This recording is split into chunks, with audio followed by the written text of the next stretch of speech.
So we already know we want to avoid taxes, right? In order for our family bank to be strong. Because remember, we talked about the structure. We talked about how you're able to set up these entities to where you have your estate plan set up and everything is owned by your trust. Now we're talking about what your LLLP, your family bank, needs to do. And this asset that you have owned by your family bank is tax free, and you want it to be protected from market losses. And we're going to utilize indexing, lock in, and reset, like my mentor Doug taught me, right? Doug Andrew. Now, Warren Buffett says he has two rules to invest in. Number one rule, don't lose money, right? That's number one. But what's rule number two? Don't forget rule number one. One of the most important things when it comes to doing this is not losing money. So I have to show y'all the truth in order for you to understand where I'm trying to take you. Now, let's say you started out with 100,000. Let's say you have 100,000 and it went up 50%. What's 50% of 100,000? That's $50,000. So if you have 100,000 and it goes up 50%, you just made 50,000 on top of that 100,000. You at 150,000.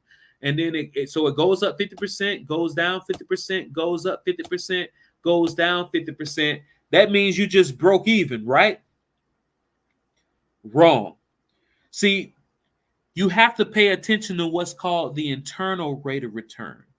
What are you actually getting minus the fees, minus the expenses, the taxes, and minus the way that they use numbers to try to make you not understand what's happening. When you go sit down with your advisor and they tell you 1 year you gained 50, another year you lost 50, 1 year you gained 50, other year you lost 50, the way you normally think about money, you would think you actually just broke even. But actually, this is what actually just happened. If you started at 100,000 and you gained 50%, that puts you at 150,000. But if it drops 50%, what's 50% of 150,000? That's 75,000. So it's not going to just drop 50,000. It's going to drop 75,000. And then if it goes up 50%, so now it's 50% of a smaller number. It goes up 50%. That puts it back to $112,500, and then down 50%. Whereas a traditional advisor will have you thinking you just broke even. What actually just happened is you just lost a lot of money, and you're down $50,000 to $56,250 after starting at 100,000 just 4 years ago.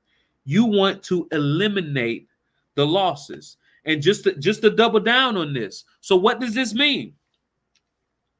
What this means is whatever you lose, you have to do at least double just to break even.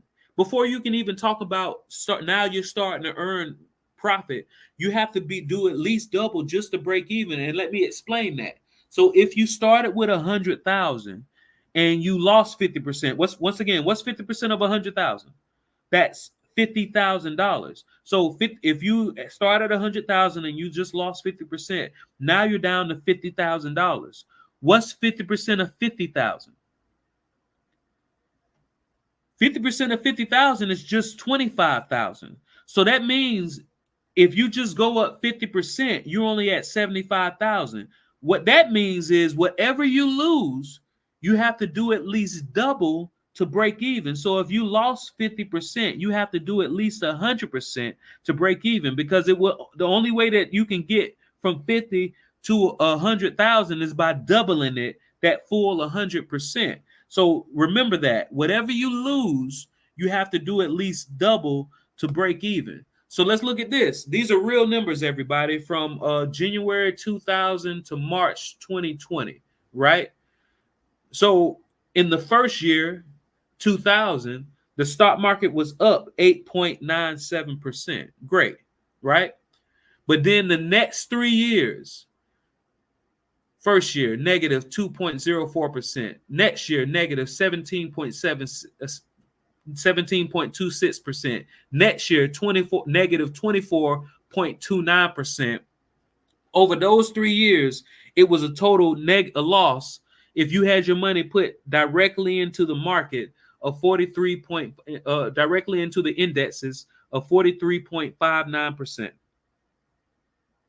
So what does that mean, y'all? If they lost 43.59%, let's just make it even. Let's make this 44%. If they lost 44%, how much do they need to even break even? You need double, right? So that means they need a little less than 88% to just break even for the money that they lost. So what happens that next year? Because they lost so much money the year prior, that next year they had a huge return of 32.19%, right? Anybody have any gamblers in their family, right? And what do you know about those gamblers, right? They're only going to tell you about the times that they won.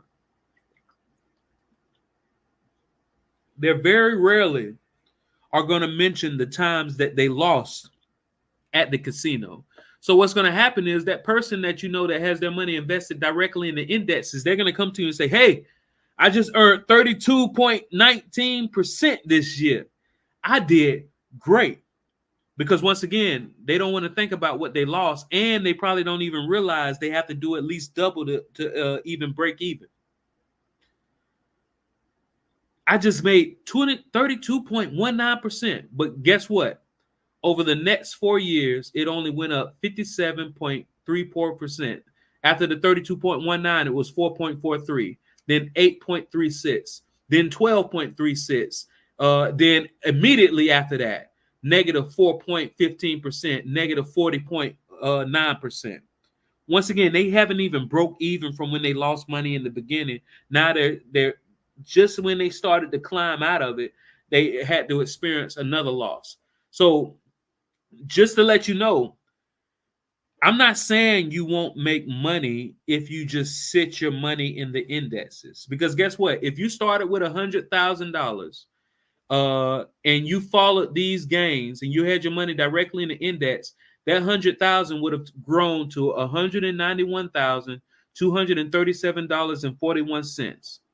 However, after you consider fees and taxes, that's going to drop it down to $157,931.52. Right? So once again, you made money.